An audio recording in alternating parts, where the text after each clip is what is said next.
इतनी जोर से जयकारा लगाओ, कम से कम गजरोला में तो तुम्हारे जयकारे की आवाज घूम जाए। बोलिए रास बिहारी भगवान की जय हो। ये बात बोलिए राधा रानी सरकार की जय हो। आइएगा, कथा का श्रवण पान करेंगे। रतन जी चैन टूट रहे पीछे ये। देखिए, आज भगवान की कथा को चलते हुए अरे ये कुछ कर रहे हैं पीछे, कब देख रहे हो? बाथरूम के बाद देख रहे हो? ऐसी बाथरूम के बाद रतन जी चैन टूट रहे हैं, 100% चैन टूट रहे हैं। आज भगवान की कथा को चलते हुए तृतीय दिवस की कथा और बड़ी कथा का रसपान, बड़ी सुंदर कथा का रसपान आप सभी भक्त कर रहे हैं।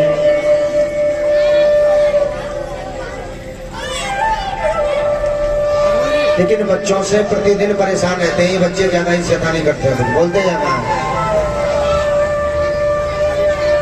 भागवत कथा ये कोई मनोरंजन का साधन नहीं है, ये वो पावनमयी कथा है जिसको सुनने से, थोड़ी कम करो, थोड़ी कम, जिसको हम अपने कानों से सुनने से। बेटा तुम्हें जगह ना बैठने के लिए, क्यों खड़े हो तुम? खड़ा होना है तो थोड़ा पीछे हो जाओ, क्योंकि तुम्हारे माता पिता ने संस्कार ही ऐसे दिए, बेटा तुम्हारी कमी ना है। बच्चों को पढ़ाना लिखाना भी जरूरी है। क्या नाम है भैया? क्या नाम है तुम्हारा? अमरीश। ये आ गए श्रीमान अमरीश, ये 50 रुपये भगवान की पावन कथा में दान कर रहे हैं और भगवान से प्रार्थना है कि इनके धन को शुभ कार्य में लगाएं। इस कथा को थोड़ी जोर बढ़ाओ।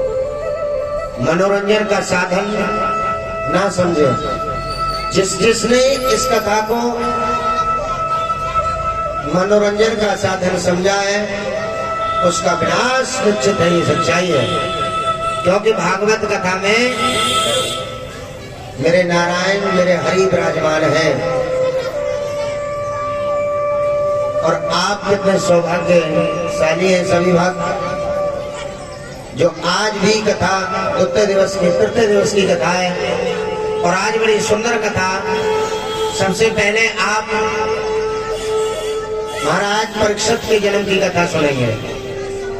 भागवत कथा कलयुग में सुखदेव भगवान ने राजा परीक्षित को सुनाई। राजा परीक्षित कौन है, कहाँ के हैं, ये सुनेंगे कथा में। उसके बाद भोलेनाथ मां पार्वती का विवाह बड़ी सुंदर झांकियों द्वारा। तुम्हारे मनोरंजन के लिए झांकी वाले भी बुलाए, बड़ा सुंदर विवाह देखेंगे। देखिए, भागवत कथा हमें यही सीख देती है कि हमें बच्चों को पढ़ाना चाहिए, बच्चों में कैसे संस्कार होने चाहिए। पिंटू भैया, या तो ये बिछाई आगे करवा लो थोड़ी। नहीं, भक्त लोग बहुत आ रहे हैं ना, या तो आगे करवाओ थोड़ी थोड़ी बिछाई। या पाल वाल डाल दो कोई हो तो।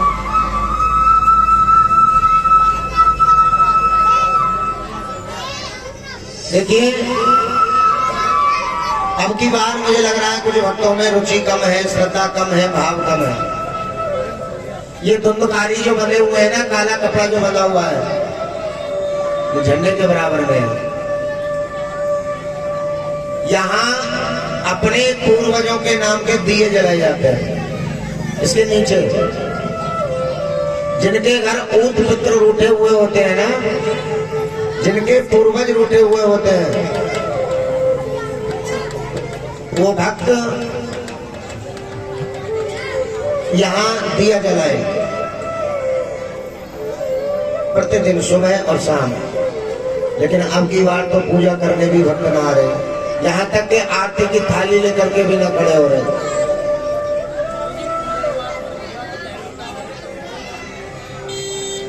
देखिए,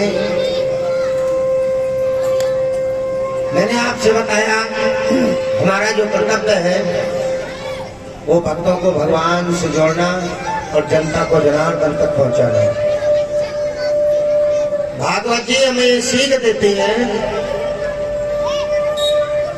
बच्चों को पढ़ाना भी जरूरी है। आजकल पहले के जो बुजुर्ग थे अनपढ़, उनका समय बीत गया, लेकिन आजकल जो अनपढ़ है ना, पढ़े लिखे नहीं है, उनको पशु के समान समझना आज की दुनिया में।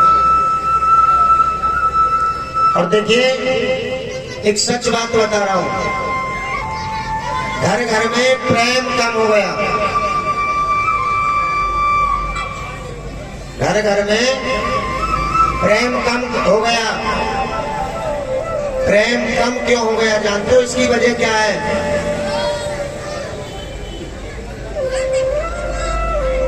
जो घर घर में प्रेम कम हो गया, इसकी वजह है फोन।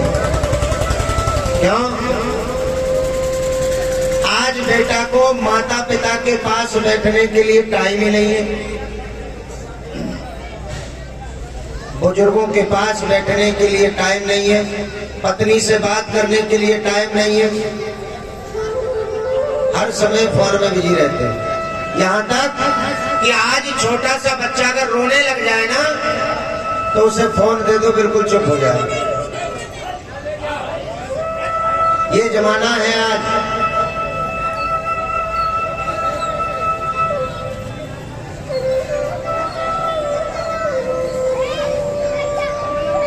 प्रेम छीन लिया। अपने बच्चों से कहो रामायण देखा करें, गीता पढ़ा करें, भागवत जी देखा करें, पूजा किया करें।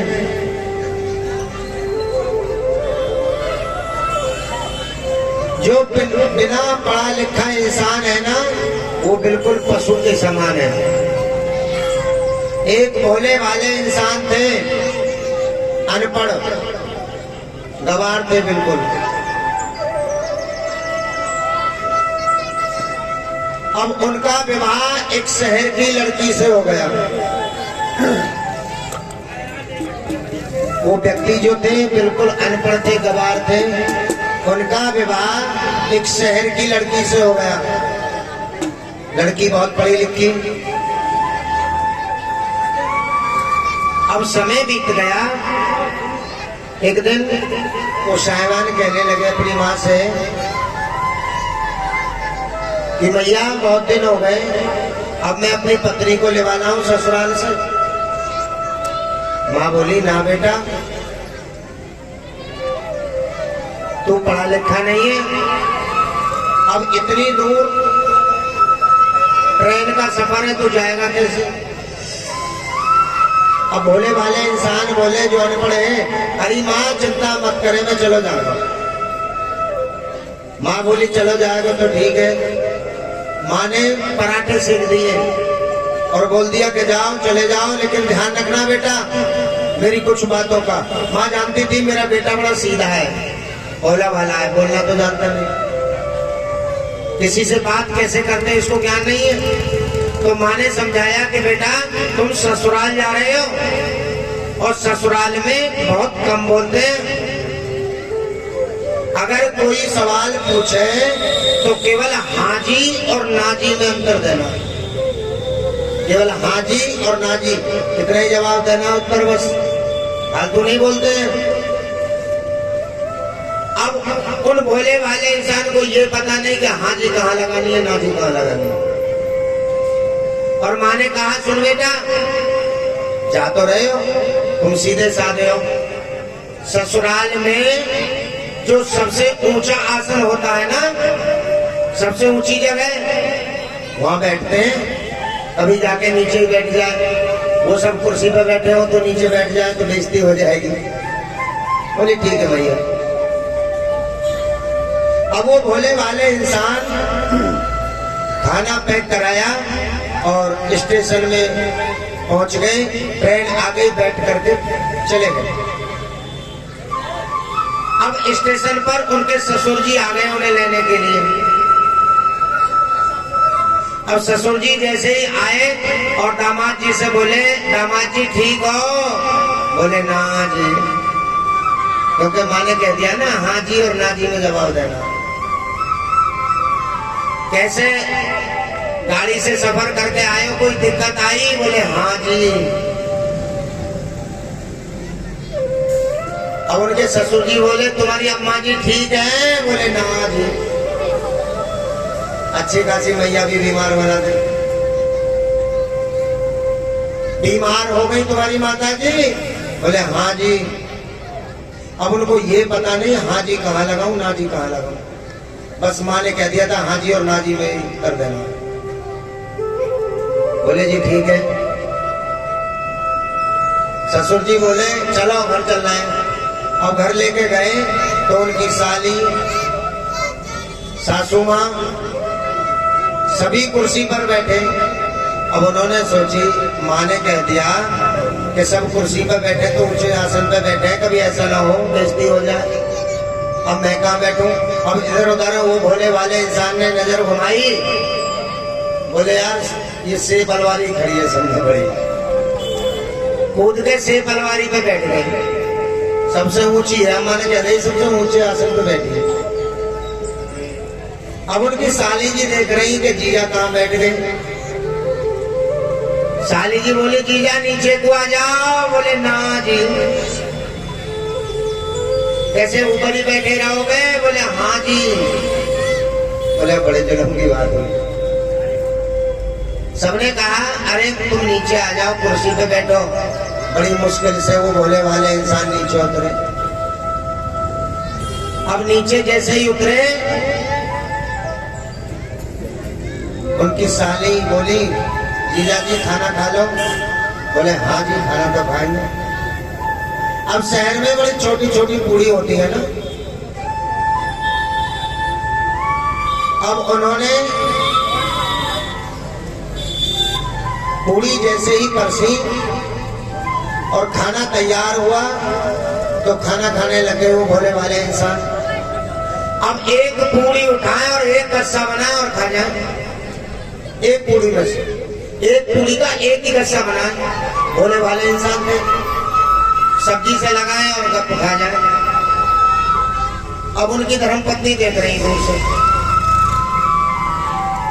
धर्मपत्नी बोली महाराज अब मैं ऐसे कहूं, शोर मचाते कहूं तो मेरी बेइज्जती होगी। क्यों?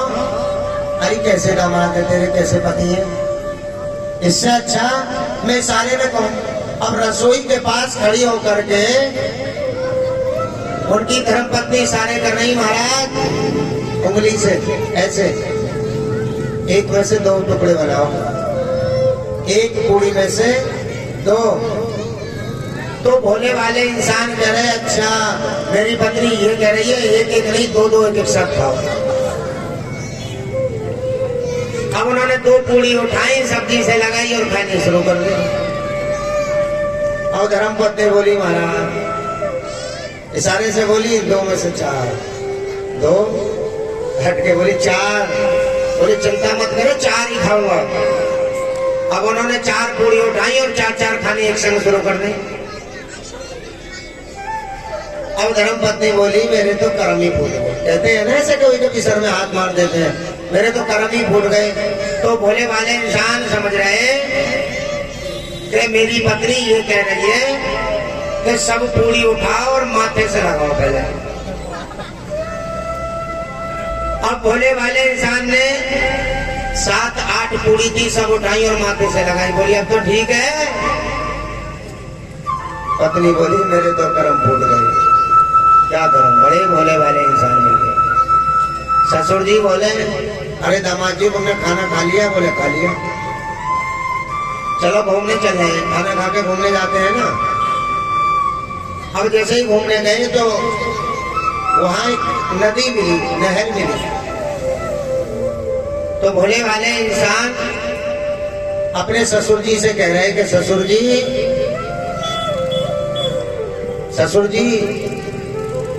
अब ससुर जी को तो बताते कि मेरा दामाद बड़ा भोला भाला पागलों वाली बात करेगा कोई। अब ना सुनी 3 बार कही, बोले ससुर जी बोले हाँ कहो क्या कह रहे हो। मैं ये कह रहा हूं ये नदी जो चल रही है किसने खुदवाई। अब ससुर जी बोले इस मूर्ख को मैं क्या बताऊं। एक बार पूछी, ससुर जी बता दो ये नदी किसने खुदवाई। ससुर जी बोले चुप जा। बोले बता दो ये नदी किसने खुदवाई।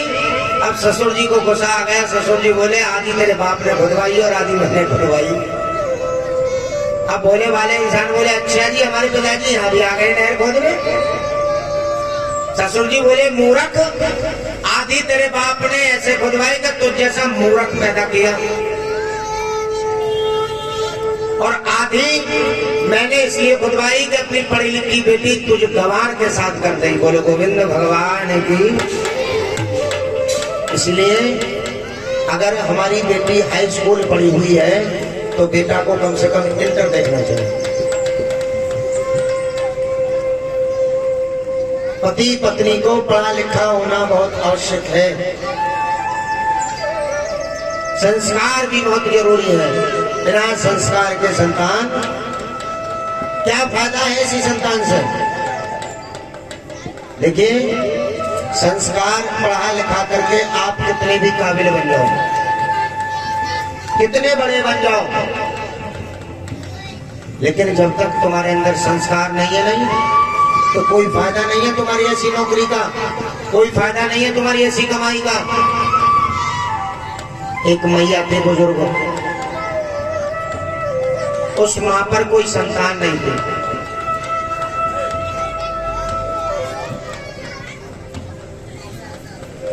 कोई संतान नहीं थी मैया पर, बड़ी दुखी। देखिए संस्कार की कथा मैं सुनाऊंगा, लेकिन आज टाइम कम है और कथा ज्यादा है। देखिए मैंने आवाज लगाई थी हमारे मेंबर साहब राजपाल पाल साहब, लेकिन अभी तक नहीं आए हैं। आ जाना चाहिए। आपके यहाँ बुलावा भी दिया था, फोन पर भी संपर्क किया था। यहाँ केवल समय की कीमत होती है। देखिए भागवत जी कलयुग में सुखदेव भगवान ने सुनाई, और किसको सुनाई? राजा परीक्षित को। भागवत जी में 2 ऐसे व्यक्ति हैं जिनको ये पता चल जाता है कि तुम्हारी उस दिन मृत्यु होगी। कौन कौन? एक तो महाराज कंस और एक राजा परीक्षित। राजा परीक्षित को भी ये पता चल जाता है कि 7वें दिन तक शगनाग के डसने से तुम्हारी मृत्यु हो जाएगी। आइएगा प्रकाश डालते हैं राजा परीक्षित के जन्म की कथा।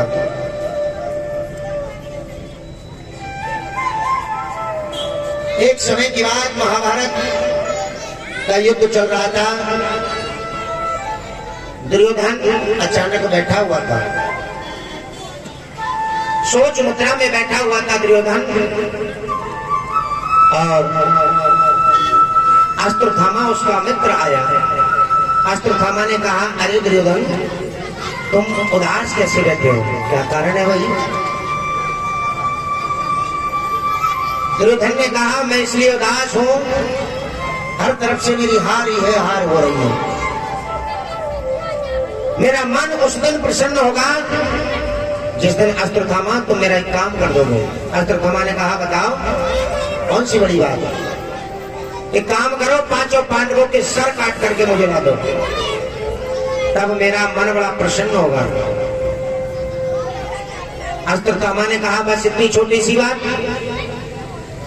अभी जाता हूं। अब ये बात जैसे सर काटने के लिए चले, अस्त्र थामा, ये बात भगवान कन्हैया को पता चल जाती है। कन्हैया जानते थे कि अस्त्र थामा पांचों पांडवों के सोते हुए के सर काट देगा। अस्त्र थामा ने, भगवान कन्हैया ने पांचों पांडवों को शिविर में से उठा करके कहीं और सुला दिया।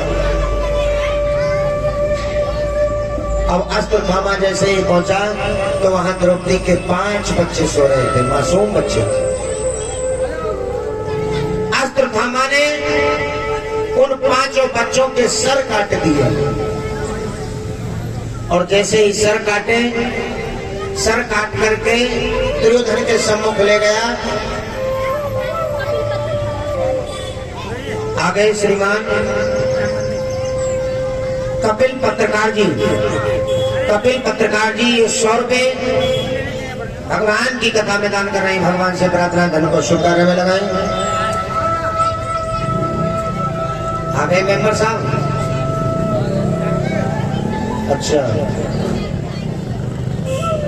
5 बच्चों के सर को काट दिया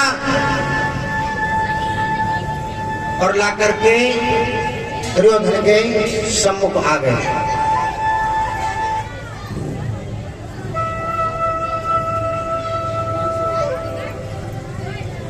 आइएगा श्रीमान राजपाल मेंबर साहब।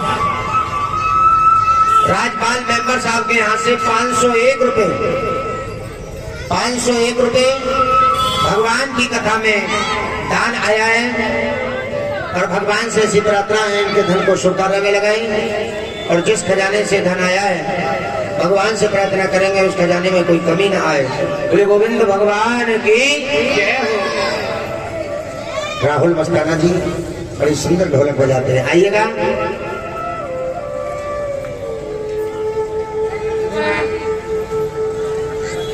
हमने 9:30 बजे तक राजा परीक्षित की कथा चल रही है और दुर्योधन के सम्मुख जैसे ही वो बच्चे आए तो दुर्योधन देख करके पहले तो खूब तेज हंसा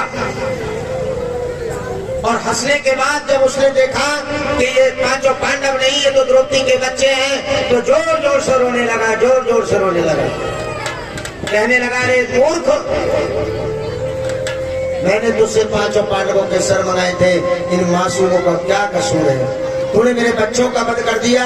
जैसे ही दुर्योधन रोया तुरंत वहां दुर्योधन की मृत्यु हो जाती है, क्योंकि दुर्योधन को श्राप था जिस दिन तू हंसेगा और हंसने के तुरंत बाद रोएगा तो दुर्योधन तेरी मृत्यु हो जाएगी। दुर्योधन की मृत्यु हो गई, लेकिन अस्त्र थामा ने द्रौपदी के 5 बच्चों का वध कर दिया।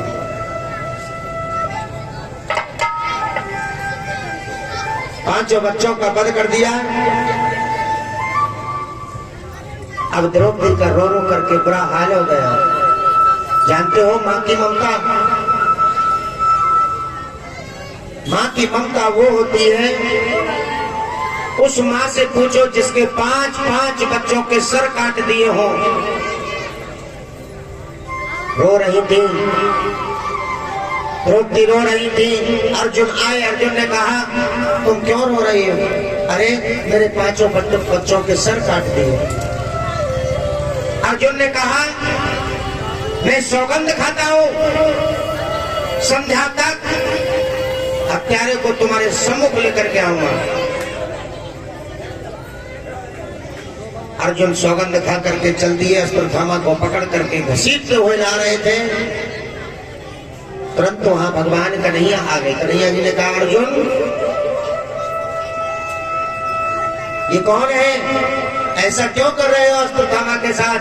अर्जुन ने कहा इसने 5 बच्चों की हत्या की है।